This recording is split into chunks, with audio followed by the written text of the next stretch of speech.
নীলিমাকে কেউ ভালোবাসেনি। কেন বাসেনি? ও দেখতে খারাপ বলে, নাকি ও অনাথ বলে? নীলিমা এর উত্তর জানে না। ও শুধু জানে ওকে কেউই ভালোবাসেনি। নীলিমার কাঁচা বয়স সবে কৈশোর ছুঁয়েছে। অযত্ন আর দীর্ঘ অপুষ্টির জং ধরা খোলস ফাটিয়ে ওর শরীরের আনাচে কানাচে এখন এক উদ্দাম বুনো লাবণ্যের রস চুইয়ে পড়ছে। ঠিক যেন রাস্তার ধুলোয় ফুটে ওঠা এক রক্তিমাভ মাংসল পদ্ম, যার প্রতিটি বাঁকে উকি দিচ্ছে অদৃশ্য যৌবনের কাঁটা। আর সেই কাঁটায় বিদ্ধ হয়েও এক বিন্দু উষ্ণ মধু শুষে নেওয়ার আদিম নেশায় ভন ভন করে ঘুরছে কত যে পুরুষ ভ্রমর, তার কোনো হিসেব নেই। রাস্তার মেয়ে তো, তাই এই উচ্ছিষ্ট লোভী ভ্রমরদের ভিড়েই শ্বাস নিতে হয় ওকে। মাংসের হাটে যখন পসরা সেজেই বসেছে, তখন শরীরের ভেতরের ওই গুড় মধুটুকু তো আর ওরা খুবলে নিতে চাইবেই। নীলিমার মা মারা গেছে আজ বহু বছর। তখন ওর নিছকই ফ্রক পরার বয়স। চারপাশের পৃথিবীর এই জটিল সমীকরণের কিছুই সে ঠাহর করতে শেখেনি। আদর, স্নেহ বা ভালোবাসা, এই বিমূর্ত শব্দগুলোর কোনো ব্যাকরণ তার শৈশবের অভিধানে ছিল না। বরং সে চিনেছিল জন্মদাতা পিতা নামের কাদায় গড়াগড়ি খাওয়া এক বিভৎস শুয়োরকে। নীলিমার মনে পড়ে খুব ছোটবেলায় যখন সে মায়ের শাড়ির আঁচল ধরে রান্নাঘরে বসে থাকত, তখন মা তাকে রূপকথা শোনাতেন।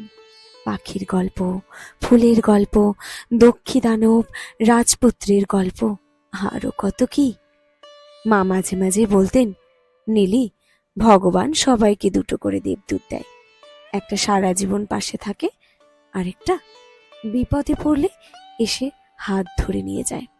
নীলিমা তখন অবুঝ মায়ের চোখের দিকে তাকিয়ে জিজ্ঞেস করত, আমারও কি দেবদূত আছে মা? হ্যাঁ রে পাগলি, তোরও দেবদূত আছে। আমার দেবদূতরা কোথায় মা? মা তখন তার কপালে একটা চুমু খেয়ে বলতেন, তোর দেবদূত তো আমিই রে পেয়েছি। তুই যতক্ষণ আমার কাছে আছিস, তোর কোনো ভয় নেই। নীলিমা সেই বিশ্বাসটুকু আঁকড়ে বেঁচে থাকত। কিন্তু সেই ছোট্ট মেয়েটি তো আর বুঝতো না, যাকে সে দেবদূত মনে করছে, সেই মানুষটাই আসলে রূপকথার রাজ্যের বন্দী রাজকুমারী।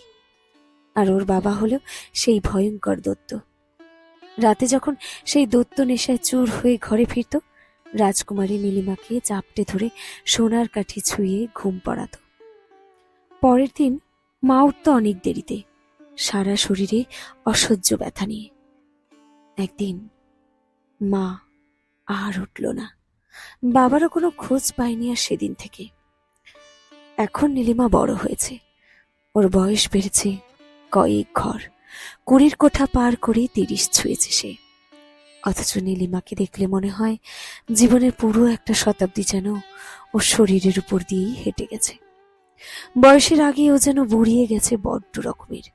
শরীরের সেই আদিম বুনো লাবণ্য আজ আর নেই।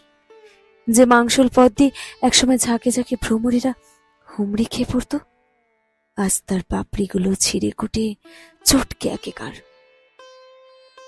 যৌবন মধুর সবটুকু বিন্দু বিন্দু করে শুষিনি সেই তৃপ্ত ভ্রমরের দল কবেই যে যার নিজের সুরক্ষিত মৌচাকে, নিজের সংসারের কাছে ফিরে গেছে। এখন পড়ে আছে কেবল একটা শূন্য জীর্ণ খোলস। যে শরীরটা দিয়ে একসময় উদ্ধত নদীর স্রোত বইত, আজ তার বাঘগুলোতে চর জেগেছে। যৌবনে সেই নিটোল মধুর থলিগুলোতেও আজ আর সুধা নেই। অভিকর্ষের টানে বিষণ্ণভাবে ঝুলে পড়েছে সেগুলো মাটির দিকে। সারাদিন গাল ভর্তি পান চিবোতে চিবোতে এখন হাসলে একটা বীভৎস ক্লান্ত শূন্যতা বেরিয়ে আসে ওর মুখ থেকে। অথচ এই পচা গলিত নরকের ভেতরেও নীলিমার জীবনে একবার ওই যে ভালোবাসা নামের মরিচিকাটা ঠাঁই নিয়েছিল। সমীর ঘোষ। রাস্তার এই নোংরা মেয়েগুলোর শরীরের খদ্দেরদের চেয়ে সমীর ছিল একদম অন্যরকম। নীলিমার কেন জানি না মনে হয়েছিল কসাইখানার মাংসলোভী জানোয়ারের মতো যে খদ্দেরগুলো রোজ নীলিমার শরীরটাকে খুবলে খেতে আসতো, সমীর তাদের মতো না। সমীর যেন অন্যরকম। ছোটবেলায় মায়ের মুখে শোনা সেই রাজপুত্রের মতন। ও এসেছে নীলিমাকে উদ্ধার করতে এই রাক্ষসপুরী থেকে। সেদিনের সেই রাতটাই ছিল অন্যরকম। নীলিমাকে বোধহয় রূপকথার নেশায় পেয়েছিল, তাই তো সেদিন 10 টাকার নোটের বিনিময়ে কেনা শরীরটা সমস্তটাই সঁপে দিয়েছিল সমীরের চওড়া বুকের নিচে। কেন জানি না, নীলিমা সেদিন স্বপ্ন দেখেছিল, একটা গোটা জীবনের স্বপ্ন। ও ভেবেছিল এই স্পর্শটাই বুঝি ভালোবাসা। সমীর কথা দিয়েছিল, বলেছিল নীলিমাকে এই নোংরা গলি থেকে বের করে অনেক দূরে একটা ছোট্ট ঘর বাঁধবে। নীলিমা বিশ্বাসও করেছিল অন্ধের মতো সবটুকুকে। নিজের উপার্জনের জমানো শেষ সম্বলটুকু, ওই ছেঁড়া চুলের খুঁটে বাঁধা কয়েক হাজার টাকা হাসি মুখে সমীরের হাতে তুলে দিয়েছিল। নতুন ঘর সাজানোর স্বপ্নে যে।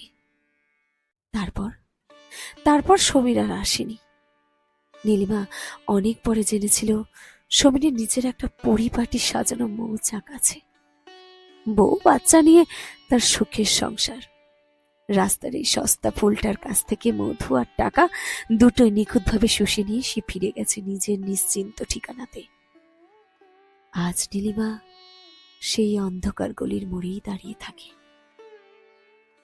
পানের পিক ফেলে পিচ রাস্তার উপর লাল একটা দাগ টানে, ঠিক যেমন ওর বুক চিরে সেদিন রক্ত ঝরেছিল। এখন আর কেউ ওকে ভালোবাসার কথা বলে না। এখন খদ্দেররা আসে, নোংরা ভাষায় দর কষাকষি করে আর গালাগালি দিয়ে ওর এই জরাজীর্ণ শরীরটাকে সস্তায় ভোগ করে চলে যায়। নীলিমা এখন আর কাঁদে না, ওর চোখের জলও ঠিক ওর মতোই শুকিয়ে গেছে, আজ নিঃস্ব হয়ে গেছে। ও এখন জানে রাস্তার মেয়েদের জীবনে ভালোবাসা বলে কিছু হয় না। ভালোবাসা আসলে এক ধরনের দামি অসুখ, যার কোনো ওষুধ এই গলিতে পাওয়া যায় না। শেষ হলো আজকের গল্প, ভালোবাসার অসুখ।